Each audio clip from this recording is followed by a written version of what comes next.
Hello, what's up mga kamaster? So naata karon sa ET Telecom diri sa Ayala Mall, Centrio.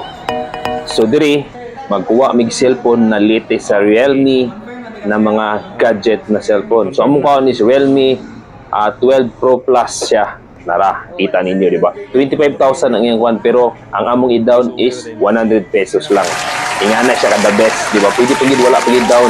Pero diri mo highly recommended sa ET Telecom. Ang ilang mga staff grabe ka kuan kanang approachable kayo, tabangan kanila and then tabangan po kanila na ma-approvean ka din sa imong cellphone na makuha. So shout out kang sir sa kani din na agent day ako ni kaduan ako nagkuha ni siya cellphone.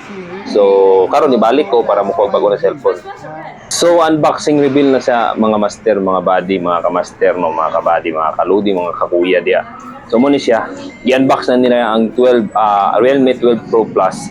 So akong gikuan akong papa kung pwede ba magbaylo mingo yan niya akong karaan ako nang bago pwede siya mosugot. Paro gyapon kay si master, di ba? So makita ninyo, gi-unboxing na nila. So tanawon niyo guys. Tinga na kagwapo ang Realme 12 Pro Plus na cellphone. So the best case siya, no? Nasa 24 gig na RAM tapos naapod siya ay plus 526 gig. So grabe kadaghan video.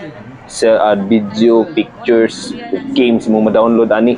So muna akong cellphone karon ginagamit na ako pag vlogging. The best kay siya, highly recommended ya pag siya ng cellphone. Dili siya mo init and then dali ra siya mo charge. Ingana siya ka the best. And then ang iyang expect sa iyang kuan, sa iyang camera is mura siya iPhone. Mura siya iPhone 15, di ba?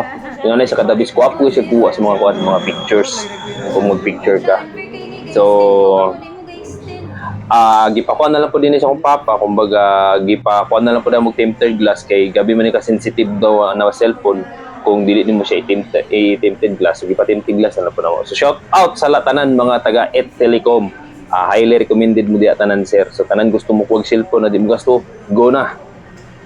Thank you.